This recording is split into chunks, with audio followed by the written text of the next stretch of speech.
The gates of the Palace of Lee are once again open. Well, you got that passport, kiddo?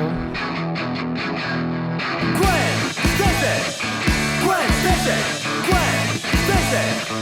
Gwen Stacy! First off, I'm here with Jaymes Buckham from one and only HotApollo, the sexy sun god himself, Jaymes. Jaymes, what temperature are you right now? Not as cold as I thought I'd be. You're still hot to me. Now, what's like the biggest name you've seen here at Lee's Palace? I think I've probably made like one show here previously, and I don't remember what it was. I think it was like a friend's band. Maybe, was it Chris Lee? I'm not sure, man. I wasn't there. I wish I was there. Yeah, I haven't been to a lot of shows here. So is this your first stage back since the old Uncle Rona came back to town? Not quite. The first one after restrictions lifted was this like block party in Niagara, which is pretty cool, in August. And then at the very end of that month, we played Tale of the Junction, like a cool little like rock and roll dive bar that's been like picking up a lot of the slack over the last few years since a lot of the other Toronto venues have been closing down. The Junction represents. Actually, playing them tonight is the Wild Wildcats and the Wasagas. This is a little section I like to call Stories.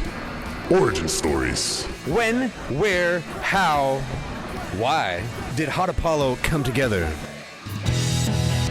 So I was in a bunch of bands in high school that went nowhere because these people kept telling me that they had like the biggest dreams of like rock and roll star and they want to do everything, like take over the world with music. I thought, yeah, man, that's my jam. For like 2 or 3 bands in a row, they just like flake off after like a few weeks or months. And I felt as though I was the only one with motivation. So for a while I just thought, you know what, I'm just gonna focus on poetry because I don't need to rely on anyone else for that.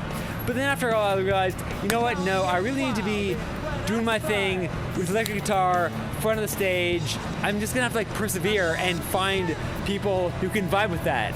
And after that, there was no looking back. So HotApollo, that's a name that just rolls right out there. What does it mean, and were there any backup names before HotApollo?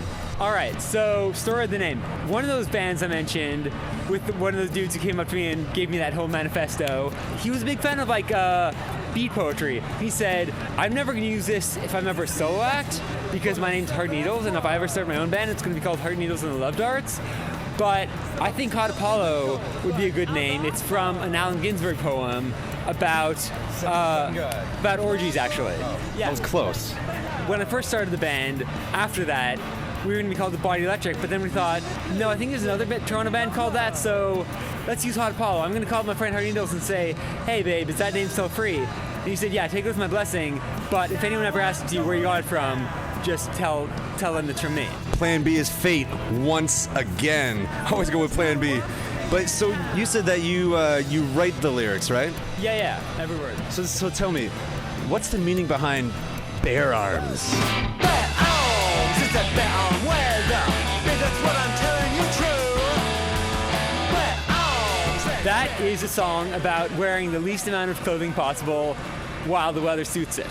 So it's not like bare arms, but it's like... No, it's like bare arms. Gonna put my bare arms around you. Bare arms! Bare arms! Yeah.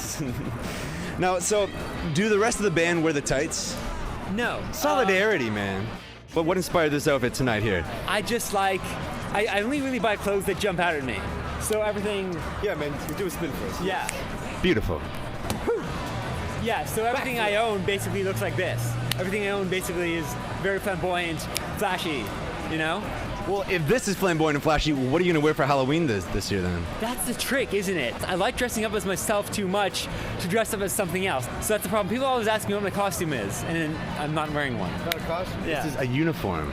Exactly, yeah. Spirit at Halloween set up shop in like mid-August, so yeah, That's true, too. it's not too early to talk But I about mean, Halloween. now it's inarguable. Keeping to the Halloween theme, somewhat, Vampire Road. Yes. Walking down Vampire Road at midnight. I've been this way for years. Your new single, a music video, you can find on their everything media links. You can find in the description. I'll get into that in just a little bits.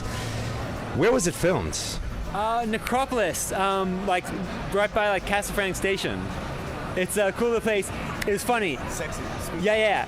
We and actually in this park like near Mississauga, like 2 locations. And when we were filming in the Necropolis, we were just finishing off director was getting his last shot of me, and a security guard walked up and started shouting at him to stop filming because we didn't have a permit or anything.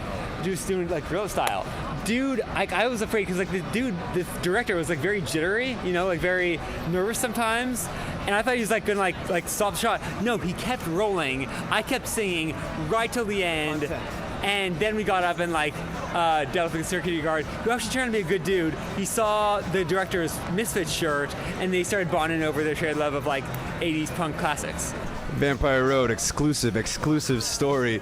Now, this might be a little random, but I just saw Venom 2. It was hilarious. It was badass. The review's coming soon, man. The review's coming soon. Go see it now. What would be your symbiotic color? What would be your name? What would be your symbiote name? And what would be your powers? Electric blue would definitely be the color. I'm gonna think. Scream's already taken. Maybe like hype. Hype? Maybe. The power to just get everybody's vibe going, just with symbiotes. Just yeah, I mean, is lightning, is that too like energetic for a symbiote power? But it's sexy lightning. It's sex lightning. It probably, you know what it would be? Because they don't do a lot of projectile stuff. I can't really think of an energy projection symbiote. Maybe like just like a sort of electrifying touch. Like they touch you and they shoot a bunch of like whatever into you. You know, like a sort of like joy buzzer, you know, kind of thing. Hype. Yeah. I like that. I like that. Once again, find HotApollo's new single and music video, Vampire Road. Yes. Merch and so much more at www.hotapollo.rocks, Bandcamp, iTunes, YouTube, Instagram, Spotify, all HotApollo. We are HotApollo, and you're cream dreaming on the Dr. T Show. Ow! On the Dr. T Show. Yeah,